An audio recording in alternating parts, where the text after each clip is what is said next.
नवरा अंघोळीला गेल्यावर त्याच्या मोबाईलवर मेसेज येतो. Hi, good morning dear. Message from baby. सहज म्हणून बायको तो मेसेज वाचते. विचारात पडते, ही बेबी कोण आता? नवरा बाथरूममधून आल्यावर बायको त्याला कुण्या बेबीचा मेसेज आल्याचं सांगते. नवरा हसतो आणि मोबाईल घेऊन रिप्लाय करतो, hi baby, how are you, आणि आपल्या कामाला लागतो. तो रिप्लाय देखील बायको पाहते. मग दिवसभर डोक्यात विचार सुरू होतात. कोण असेल ही बेबी? संध्याकाळी नवरा आल्यावर त्याला ती विचारते, ही बेबी कोण आहे हो? नवरा केवळ हसतो आणि उत्तरं न देता आपल्या कामाला लागतो. असेच 1-2 दिवस जातात. पुन्हा एके सकाळी मेसेज येतो, हाय, आज तरी भेटणार का? खूप आठवण येते तुझी. Message from baby. हे वाचून मात्र बायकोच्या मनात संशय वाढू लागतो. अधूनमधून अशाच प्रकारचे मेसेज यायचे. नवराही रिप्लाय द्यायचा आणि हे सगळं पाहून बायकोचा संशय वाढायचा. आणि एके दिवशी नवऱ्याच्या खिशात सिनेमाची 2 तिकिटे तिला सापडतात. त्याचे रूपांतर शेवटी तिच्या प्रचंड रागात होते. दोघात कडाक्याचे भांडण होते. तिच्या मनात अढी बसलेली, त्यात भांडण पेटलेलं. त्या भरात बायको त्या दिवशी नवरा ऑफिसला गेल्यावर त्याच्यासाठी एक चिठ्ठी ठेवते. मी घर सोडून माहेरी जाते, कायमची. नवरा घरी आल्यावर चिठ्ठी वाचून सुन्न होतो. 15 दिवस जातात आणि एके दिवशी बायको आपल्या गावातच असलेल्या ज्या माहेरी राहत असते त्या घराची बेल वाजते.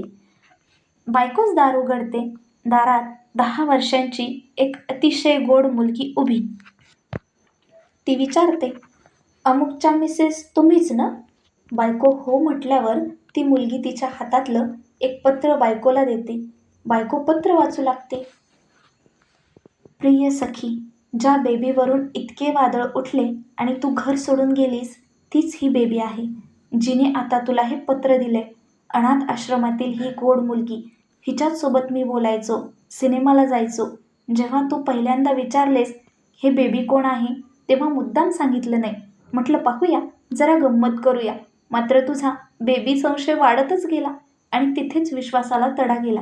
तरीही शेवटी मी थेट बेबीशी तुझी भेट घडवणार होतो, पण तू ऐकण्याच्या मनस्थितीत नव्हतीस आणि रागाच्या भरात निघून गेलीस.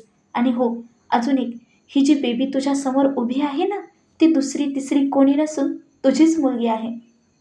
थांब, दचकू नकोस, शांतपणे पुढचं वाच. आपलं लग्न व्हायच्या 2 वर्षे आधीची घटना.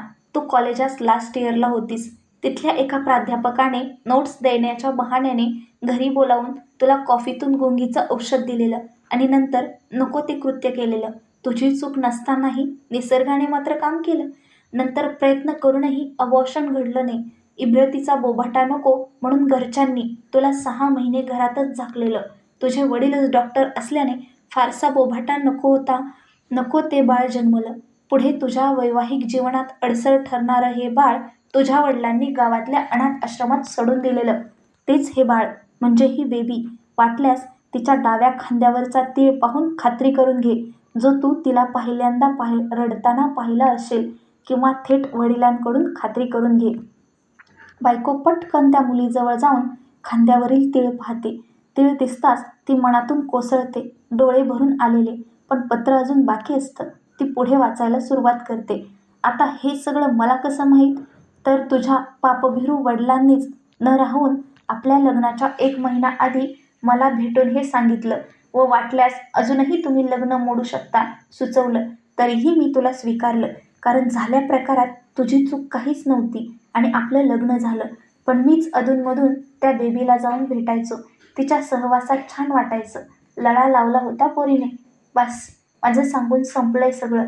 आता विचार कर, आणि जर पुन्हा आपण एकत्र यायचा निर्णय झाला असला तर, आणि तरच गॅलरीत ये. सदैव तुझाच. बायको ताडकन धावत धावत गॅलरीत जाते. खाली रस्त्यावर नवरा उभा असतो, शांतपणे, हसमुख. आणि इकडे हिच्या डोळ्यात अश्रूचा महापूर. कारण कोणतेही असो, दोघांमध्ये संशयाला कधीच थारा देऊ नका. शांतपणे समोरासमोर बसून निरसन करून घेताना मनात मोकळेपणा ठेवा. कारण जगात संशय हा एकमेव असा रोग आहे ज्यावर अद्याप औषध निघालेलं नाही. यावर एकच औषध आहे.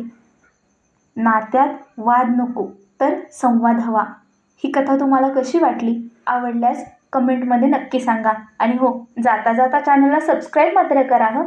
थँक्यू.